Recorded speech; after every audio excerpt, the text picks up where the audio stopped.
राम राम सभी को। कैसे हैं आप सभी? उम्मीद करता हूं आप सभी बहुत अच्छे होंगे और अपनी तैयारी को बहुत अच्छे से कर रहे होंगे। दोस्तों, आज हम आपके एचएसएससी एग्जाम के लिए बहुत ही इंपॉर्टेंट टॉपिक को पढ़ने वाले हैं जो आपके एचएसएससी के एग्जाम्स में बार बार रिपीट होता है। बार बार रिपीट होने वाले टॉपिक है और ये ज्योग्राफी का बहुत ही इंपॉर्टेंट टॉपिक आज हम पढ़ने वाले हैं, यानी कि ब्रह्मांड सौरमंडल के बारे में आज हम पढ़ने वाले हैं जो आपके एग्जाम्स में जहां से फिक्स क्वेश्चंस आ रहा होता है। तो आज वाली क्लास को आप बड़े ध्यान से देखते रहना। क्लास में ही सब कुछ आपको याद हो जाएगा, साथ में दोहराते हुए चलना ताकि आपको दोबारा करने की आवश्यकता ना पड़े। ठीक है जी। और बाकी प्रैक्टिस सेट में फिर रिविजन तो मैं आपको करवा ही दूंगा।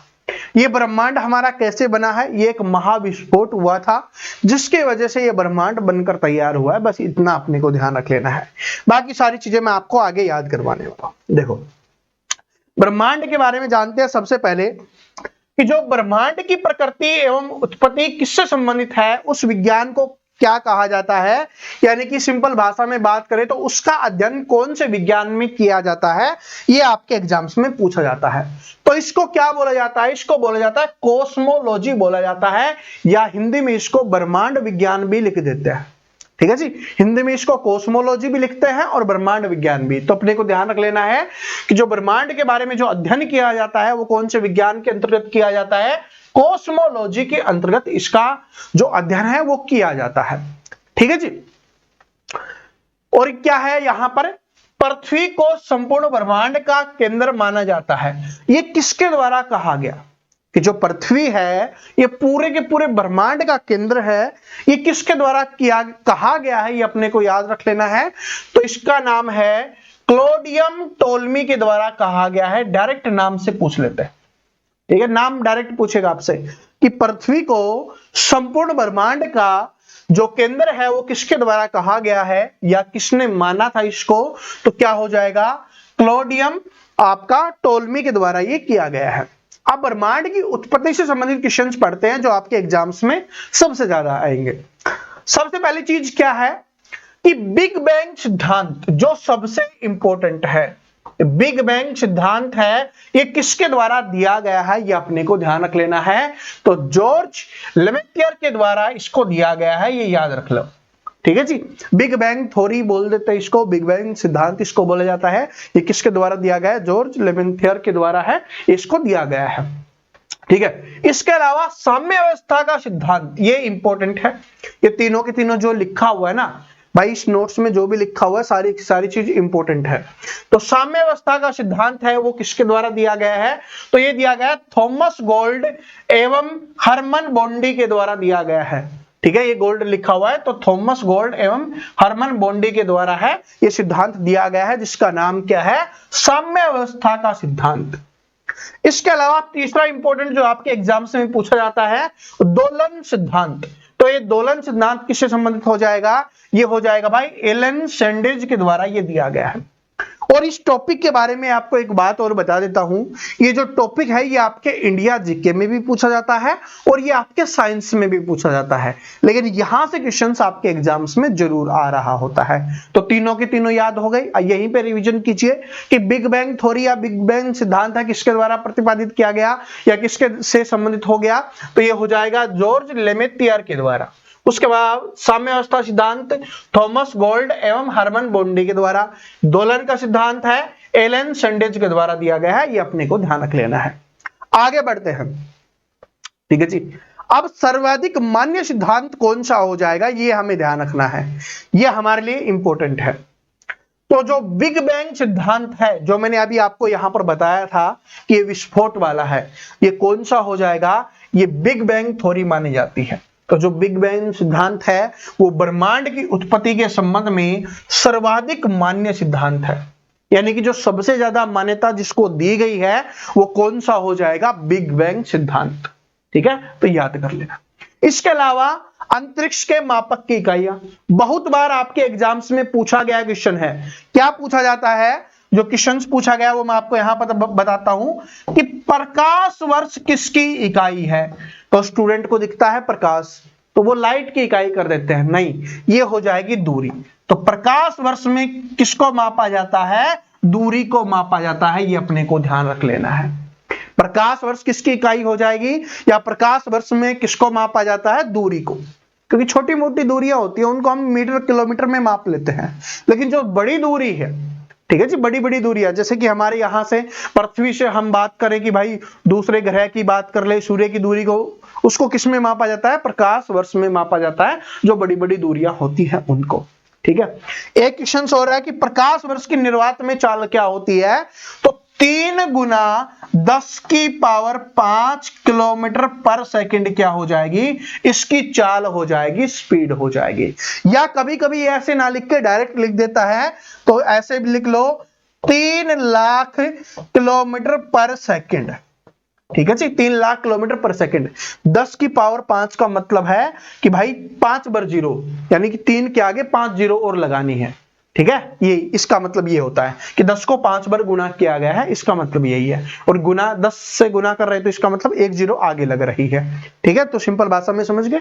तो एग्जाम्स में ऑप्शंस में ज्यादा टाइम ये देता है, लेकिन कभी कभी ये आ जाए तो ये भी अपने को ध्यान रख लेना है। ठीक है, तो 3 गुना 10 की पावर 5 किलोमीटर पर सेकंड क्या हो जाएगी, इसकी चाल हो जाएगी। या 3 लाख किलोमीटर पर सेकंड क्या हो जाएगी, इसकी चाल हो जाएगी। ठीक है, मील में पूछे तो 5.88 मिलियन हेक्टेयर, ठीक है, मील हो जाएगा। चलो आगे बढ़ते हैं, अगले क्वेश्चन के ऊपर चलते हैं, आगे बढ़िए। देखिए पारसेक के बारे में पूछा जाता है। पारसेक बहुत बार पूछा गया है कि एक पारसेक बराबर कितने प्रकाश वर्ष होते हैं, तो 3.26 प्रकाश वर्ष हो जाएगा। ठीक है जी, एक पारसेक बराबर 3.26 प्रकाश वर्ष हो जाएगा। और ये भी किसका है, एक दूरी का मात्रक है, क्योंकि सिर्फ रट लोगे तो आप सोचोगे कि भाई प्रकाश वर्ष ही दूरी का मात्रक है, लेकिन देखो पारसेक के बारे में पूछा जाए कि पारसेक से क्या मापा जाता है, तो ये भी दूरी मापी जाती है। और एक पारसेक बराबर कितना होता है, 3.26 प्रकाश वर्ष होता है। ये अपने को ध्यान रख लेना है, इंपॉर्टेंट है। ठीक है, अपने HSSC के हिसाब से बहुत अच्छा क्वेश्चन है। उसके बाद देखिए क्या है, सूर्य से पृथ्वी की दूरी। सूर्य से पृथ्वी की दूरी जो बहुत बार आपके एग्जाम्स में पूछा गया है, तो सूर्य से जो पृथ्वी की दूरी है वो हो जाएगा 14.96 करोड़ किलोमीटर है। ठीक है जी, और ऑप्शंस में कभी कभी आगे पीछे लिख देता है। ठीक है, बहुत सारी बुक्स में आपको अलग मिलेंगे जो आंकड़े हैं, जो एग्जाम्स होता है ना उसमें भी थोड़ा बहुत आगे पीछे लिख देता है, लेकिन अपने को ये ध्यान रख लेना है। ठीक है, या तो ये ऐसा ही लिखा मिलेगा या इससे थोड़ा बहुत आगे पीछे मिलेगा। ठीक है जी, तो समझ में आ गया। तो 14.96 करोड़ किलोमीटर इसका आंसर हो जाएगा। आगे बढ़ते हैं, चंद्रमा से पृथ्वी की दूरी।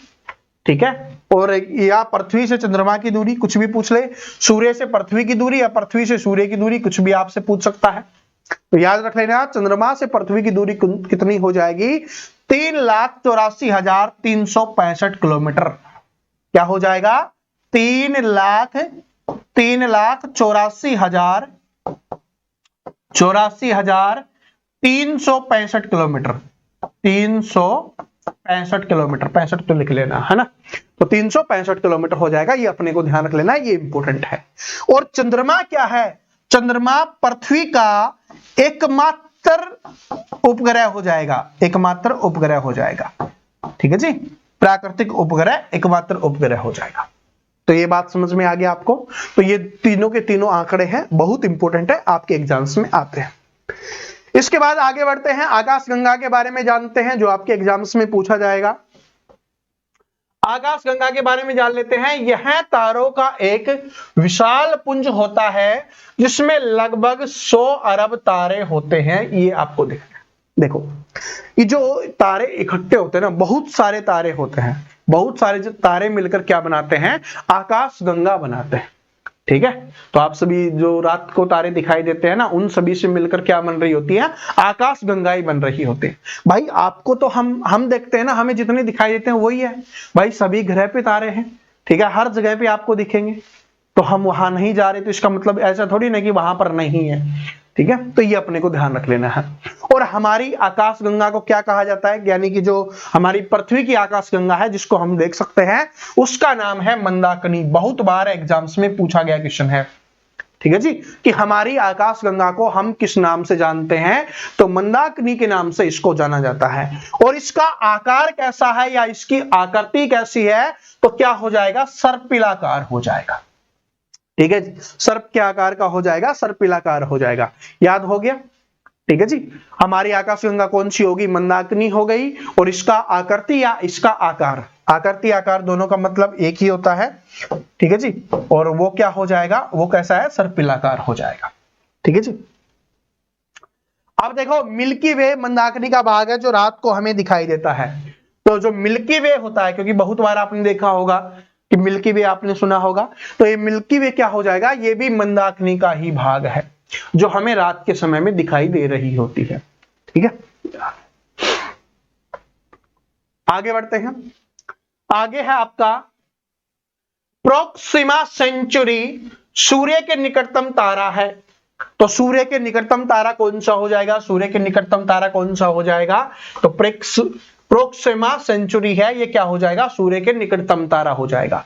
और सूर्य के सबसे निकट ग्रह कौन सा है, सबसे निकट ग्रह हो जाएगा बुध ग्रह। ठीक है, ग्रह कौन सा है, बुध ग्रह है। तारा कौन सा है, प्रोक्सिमा सेंचुरी है, वो सूर्य के निकटतम तारा हो जाएगा। ठीक है जी। और जो प्रोक्सिमा सेंचुरी है, इसकी पृथ्वी से दूरी कितनी है, क्योंकि आपसे जो क्वेश्चंस गलत होंगे ना भाई, ये तो आप याद कर लोगे, प्रोक्सिमा सेंचुरी आपसे आंकड़े वाले गलत होंगे, तो आंकड़ों को आपको ध्यान से देखना है। तो जो प्रोक्सिमा सेंचुरी की पृथ्वी से दूरी है वो कितनी हो जाएगी, 4.3 प्रकाश वर्ष हो जाएगा। ठीक है जी, 4.3 प्रकाश वर्ष हो जाएगा। और एक पारसेक बराबर कितने प्रकाश वर्ष था, 3.26 प्रकाश वर्ष था। ठीक है जी, ये भी अपने को ध्यान रख लेना है, दोबारा से रिवीजन करवा दिया है। आकाशगंगा को सबसे पहले गैलीलियो ने देखा था, तो ये भी पूछा जाता है कि आकाशगंगा को सबसे पहले किसने देखा, या आकाशगंगा की खोज किसके द्वारा की गई थी, तो गैलीलियो के द्वारा है आकाशगंगा की खोज की गई थी। तो ये भी अपने को ध्यान रखना है। आगे बढ़ते हैं, अब सौरमंडल के ऊपर आते हैं। ठीक है जी, सौरमंडल के ऊपर आते हैं। सौरमंडल क्या है भाई, सूर्य के चारों ओर अंडाकार मार्गों के सहारे उसकी परिक्रमा करने वाले ग्रह, उपग्रह, पुच्छल तारों, ठीक है जी, जो जितने भी पुच्छल तारे हैं, क्षुद्र ग्रह हैं, उन सभी को इकट्ठा कर लिया जाए, सम्मिलित कर लिया जाए, तो क्या बन जाता है, आपका सौरमंडल बन जाता है, हमारा सौरमंडल बन जाता है। बात समझ में आ गई? सौरमंडल क्या होता है कि जितने भी ग्रह हो गए, उनके उपग्रह हो गए, जो क्षुद्र ग्रह हो गए, जितने भी तारे हैं, उन सभी को मिलाकर क्या बनता है, सौरमंडल बनता है। ठीक है, जैसे कि मैं आपको यहां पर दिखाऊं, एक फोटो है अपनी, देखो ये बन जाता है सोलर सिस्टम, सौरमंडल इसी को बोला जाता है। ठीक है, तो ये अपने सारे ग्रह हो गए, प्लूटो है अभी नहीं है ये। ठीक है, तो ये सारे के सारे क्या हो गए, अपने ग्रह हो गए, और ये अपना क्या हो गया, सूर्य हो गया। और इसी के साथ साथ यहां पर देखो एक चीज यहां पर दी गई थी अभी, वो उसको देखते हैं, एक सेकेंड। देखो सूर्य के चारों ओर अंडाकार मार्गों के सहारे, तो देखो ये अंडाकार मार्गों में घूम रहे हैं, सूर्य के चारों ओर दिख रहा है, अंडाकार मार्गों में घूम रहे हैं, दिख रहा है ना, ये वाली जो लाइन है ये हो जाएगा आपका। ठीक है जी, समझ में आ गया सभी को? तो ये सौरमंडल किसको कहा जाता है। अब ये बार बार आपके एग्जाम्स में आए हुए क्वेश्चन हम देखते हैं कि सूर्य के संगठन में क्या है, तो सूर्य के संगठन में 71% क्या हो जाएगा, हाइड्रोजन है। सूर्य की बात हो रही है, सूरज की बात हो रही है, तो आपसे पूछेगा कि सूर्य में क्या है सबसे ज्यादा, कौन सी गैस है, तो हाइड्रोजन गैस है, वो सबसे ज्यादा पाई जाती है, और उसका प्रतिशत कितना है, 71% क्या हो जाएगी, हाइड्रोजन गैस हो जाएगी। दूसरी गैस कौन सी है, वो है हीलियम गैस, जिसका प्रतिशत कितना है, 26.5% हो जाएगा।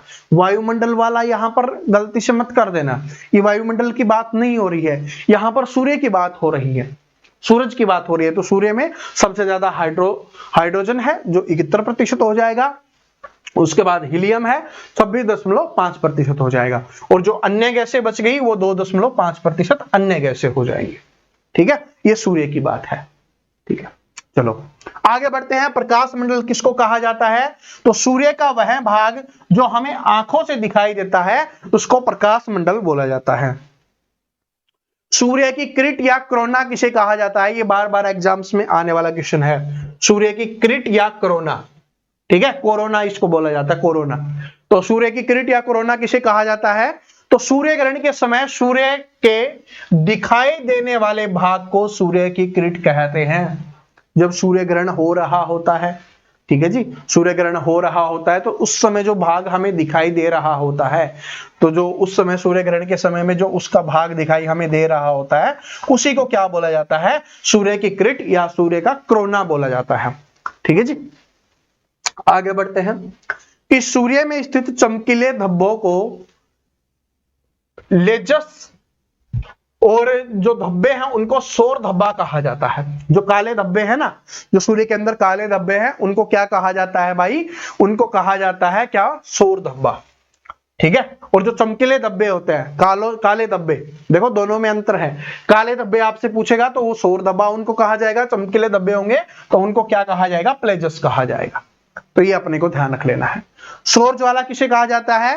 तो सूर्य की सतह पर दहकती हुई गैस हजारों किलोमीटर ऊपर उठती है, उसको सौर ज्वाला कहा जाता है।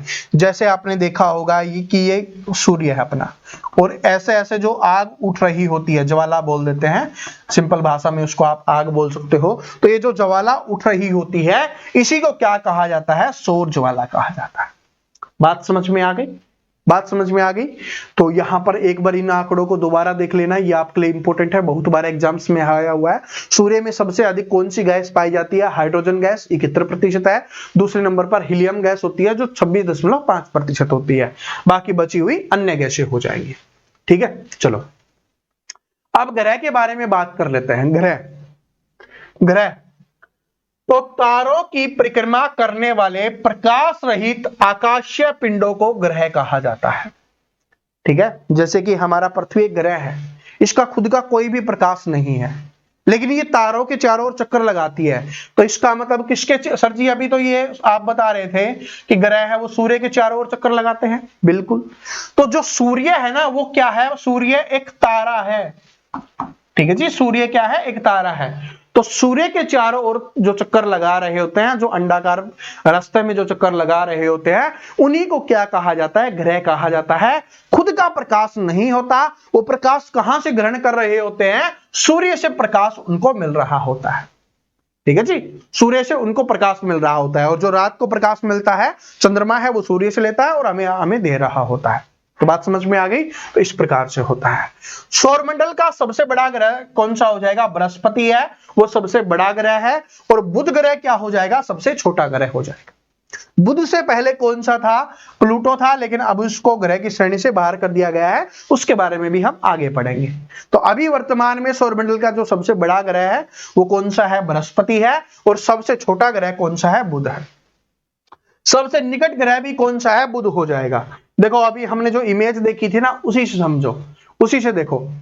ये क्या हो गया? सूर्य हो गया, है ना? ये क्या हो गया? सूर्य है। सूर्य के सबसे निकटतम कौन सा है? बुध है। सबसे दूर कौन सा हो जाएगा? वरुण हो जाएगा, या इसको नेपच्यून बोलते हैं। नेपच्यून या वरुण दोनों एक ही नाम है। यूरेनस और अरुण दोनों एक ही नाम है। ठीक है, क्योंकि इनको हिंदी में भी लिख देता है, इसलिए मैं आपको बता रहा हूं। अरुण वरुण या यूरेनस नेपच्यून। ठीक है, तो सबसे लास्ट में कौन सा हो जाएगा? नेपच्यून या वरुण सबसे दूर ग्रह हो जाएगा, और सबसे नजदीक कौन सा हो जाएगा? बुध ग्रह हो जाएगा। सबसे छोटा ग्रह कौन सा है? बुध ग्रह है। और सबसे बड़ा ग्रह कौन सा है? बृहस्पति ग्रह हो जाएगा। ठीक है जी। और सबसे ज्यादा उपग्रह किसके हैं? शनि के हैं, वो हम आगे पढ़ेंगे।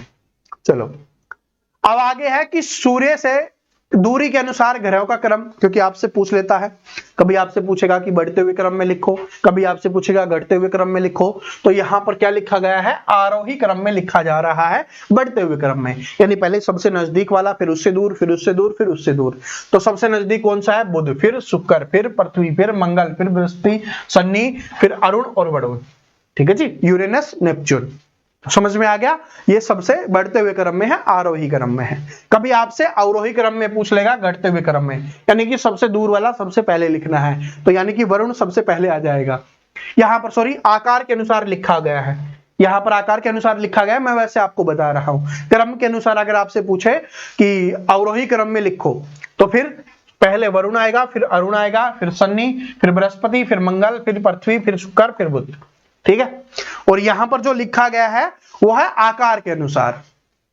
आकार के अनुसार मतलब उनका साइज, जो सबसे बड़ा है उसको सबसे पहले, क्योंकि अवरोही क्रम में पूछा है। और अगर आपसे पूछे आरोही क्रम में तो सबसे छोटा पहले लिखना है।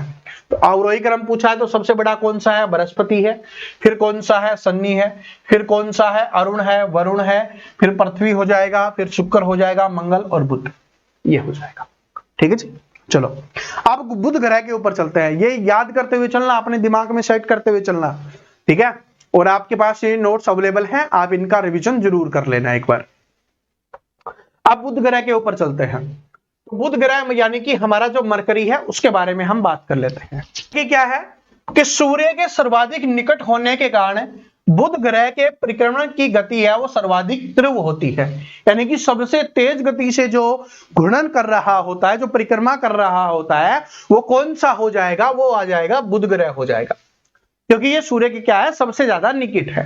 और इसका कोई भी उपग्रह नहीं है, इसका कोई भी उपग्रह नहीं है, क्योंकि सूर्य के नजदीक है, इतनी तेज से गुरुत्वाकर्षण बल लगता है या वहां पर, तो वहां पर इसका क्या हो जाएगा, कोई भी उपग्रह नहीं है बुध ग्रह का। और ये क्या है, सबसे छोटा ग्रह है, इसका घनत्व कितना है, 5.5 हो जाएगा। और वायुमंडल के अभाव के कारण इस ग्रह पर दैनिक तापांतर काफी ज्यादा अधिक होता है, क्योंकि ये जो सूर्य के सबसे ज्यादा नजदीक होगा उस पे सबसे ज्यादा ताप अधिक होगा, तापमान है वो सबसे ज्यादा अधिक होगा। ठीक है, इस बात को नोट कर लेना। तो सबसे ज्यादा तापमान भी कहां पर है, यहीं पर है, क्योंकि यहां पर वायुमंडल का अभाव है। अभाव का मतलब है कि वायुमंडल यहां पर अवेलेबल ही नहीं है। ठीक है, और जहां पर वायुमंडल नहीं होगा वहां पर जीवन संभव नहीं होगा। तो जो जीवन है वो सिर्फ एकमात्र ग्रह पर, जिसको ज्ञात ग्रह आप बोल सकते हो, वो पृथ्वी है। सिर्फ पृथ्वी एकमात्र जिसके ऊपर क्या है भाई, जीवन संभव है अभी के लिए। मंगल ग्रह वगैरह पर कोशिश जारी है, लेकिन अभी वो हुआ नहीं है। जिस दिन हो जाएगा तब आपको बता दिया जाएगा। आगे बढ़ते हैं कि 88 दिन में सूर्य की परिक्रमा पूरी कर लेता है। तो यानी कि डायरेक्ट आपसे पूछेगा कि बुध ग्रह है वो सूर्य का परिक्रमण करने में कितने दिन का समय लेता है, तो 88 दिन का समय लेता है। और बुध का एक दिन पृथ्वी के 90 दिन के बराबर होता है। बुध का एक दिन है वो पृथ्वी के 90 दिन के बराबर होता है, ये भी अपने को ध्यान रख लेना है। आगे बढ़ते हैं, आगे शुक्र ग्रह के बारे में पढ़ लेते हैं। अब शुक्र ग्रह, तो शुक्र ग्रह का भी कोई अपना उपग्रह नहीं है। बुध और शुक्र का कोई उपग्रह नहीं है। उसके बाद है पृथ्वी का एक उपग्रह हो जाएगा, फिर हम आगे बढ़ेंगे। तो शुक्र का भी कोई उपग्रह नहीं है, यह भी सबसे गर्म ग्रह है। ठीक है, और वो वाला गर्म क्यों था, क्योंकि वहां पर वायुमंडल स्थित नहीं है। पृथ्वी के सर्वाधिक निकट ग्रह कौन सा है, ये इंपॉर्टेंट क्वेश्चन है, ये आपसे सबसे ज्यादा एग्जाम्स में पूछा जाएगा। तो पृथ्वी के सर्वाधिक निकट ग्रह कौन सा हो जाएगा, तो शुक्र ग्रह, ये क्या हो जाएगा, पृथ्वी के निकटतम ग्रह हो जाएगा। और इसी को सांझ का तारा, भोर का तारा या पृथ्वी की जुड़वा बहन भी कहा जाता है। इन तीनों में से अलग अलग बार क्वेश्चन पूछे गए हैं। सांझ का तारा, भोर का तारा और पृथ्वी की जुड़वा बहन भी कहा जाता है, क्योंकि ये पृथ्वी के सबसे निकटतम है। ठीक है, तो पृथ्वी की बहन हो गया, सांझ का तारा हो गया, भोर का तारा हो गया। ठीक है, याद रख लेना। परिक्रमा है वो पूर्व से पश्चिम दिशा में करता है, ये भी अपने को ध्यान रख लेना है। और सूर्य की परिक्रमा कितने दिनों में करता है, 225 दिनों में पूरी कर लेता है। आगे बढ़ते हैं, पृथ्वी के ऊपर चलते हैं। ठीक है जी, पृथ्वी से आपके एग्जाम्स में काफी क्वेश्चंस आ रहे होते हैं। तो देखिए क्या है, सबसे पहली चीज, तो सूर्य से बढ़ती दूरी के अनुसार इसका स्थान तीसरा और आकार की दृष्टि से इसका स्थान कौन सा है, 5वां है। अगर आपसे पूछे कि सूर्य से पृथ्वी की कौन से स्थान पर है, तो तीसरे स्थान पर हो जाएगा। आकार में यानी साइज में तो इसका नंबर कौन सा है, 5वां नंबर है। ठीक है जी, इससे पहले कौन कौन से हैं, बृहस्पति हो गया आपका, ठीक है, शनि हो गया जो मैंने अभी आपको दिखाया था। और सूर्य की परिक्रमा है वो कितने दिन में करता है, 365 दिन 6 घंटे में ये पूरी करता है। और एग्जैक्ट अगर आपसे पूछ ले तो 5 घंटे 48 मिनट 48 सेकंड करता है। ठीक है, तो इसको मैनेज करके 6 घंटे लिखा गया है, लेकिन अगर आपसे पूछ ले तो लिख देना 5 घंटे 48 मिनट 48 सेकंड, जो भी ऑप्शन हो टिक कर देना। ठीक है, 5 48 48 ऐसे याद कर लो। इसे नीला ग्रह भी कहा जाता है, ठीक है जी, क्योंकि पानी विद्यमान है तो नीला ग्रह हो गया। परिक्रमा है ये पश्चिम से पूर्व की ओर करता है, ठीक है, पश्चिम से पूर्व की ओर घूमता है। क्या हो गया, ये पश्चिम से पूर्व की ओर जा रहा होता है, इसी के वजह से सूर्य हमें पूर्व से पश्चिम की ओर आ रहा दिखाई दे रहा है, ठीक है। ये चलता है पश्चिम से पूर्व की ओर, इसलिए सूर्य है हमें पूर्व से पश्चिम की ओर जाता हुआ दिखाई देता है। वरना सूर्य क्या है, स्थिर है, और जो पृथ्वी है उसके चारों ओर चक्कर लगा रही है। जैसे सूर्य है ना, ये यहां पर है, और पृथ्वी क्या कर रही है, यहां से यहां पर ऐसे घूम रही है, तो जिसकी वजह से ऐसे जाती है तो सूर्य हमें ऐसे आता हुआ दिखाई दे रहा है कि ऐसे आ रहा है, ठीक है जी। चलो, भूमध्य रेखीय व्यास कितना हो जाएगा, इसका हो जाएगा 12,756 किलोमीटर हो जाएगा। जिस क्वेश्चन से मतलब जिससे संबंधित क्वेश्चन आपके एग्जाम्स में आते हैं, जो पूछा जाता है वही यहाँ पर लिखा हुआ है। अगर सभी के आंकड़े यहाँ पर लिख देंगे तो फिर ये बहुत बड़ा टॉपिक बन जाएगा, ठीक है जी, और बहुत ज्यादा कंफ्यूजन पैदा हो जाएगा। लेकिन जो आपके एग्जाम्स के लिए इंपॉर्टेंट है, सब कुछ लिखा हुआ है। ध्रुवीय व्यास है, दोनों अलग अलग हैं, याद रख लेना। भूमध्य रेखीय व्यास 12,756 किलोमीटर है, और ध्रुवीय व्यास कितना हो जाएगा, 12,714 किलोमीटर हो जाएगा, ठीक है जी। सर्वाधिक गहरा ग्रंथ कौन सा है, मरियाना ग्रंथ है। ये बहुत बार एग्जाम्स में पूछा गया है, मरियाना ग्रंथ, ठीक है जी, मरियाना ग्रंथ। और ये कितने मीटर का है, 11,033 मीटर का हो जाएगा, ये सबसे गहरा ग्रंथ हो जाएगा, ठीक है जी। और चंद्रमा है वो एकमात्र पृथ्वी का क्या हो जाएगा, उपग्रह हो जाएगा, ठीक है।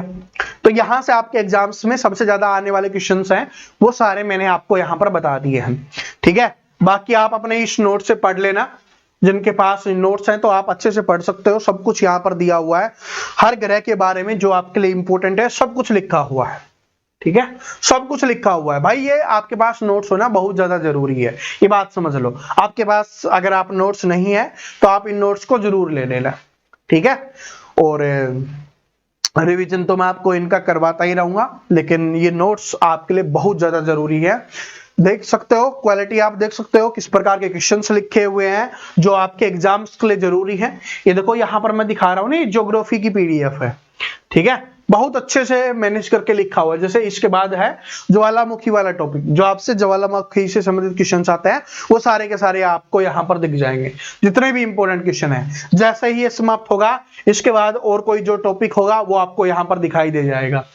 जैसे कि यहाँ पर किससे संबंधित क्वेश्चन है, भारत की प्रमुख झीलों से संबंधित क्वेश्चन जो आपके एग्जाम्स में आते हैं। तो बहुत अच्छे से ये जो नोट्स हैं वो हमने तैयार किए हुए हैं। तो आप इनको, जिसने अभी तक ये नोट्स नहीं ले रखे, अपने ऐप पे जाना, ऐप का लिंक डिस्क्रिप्शन में है।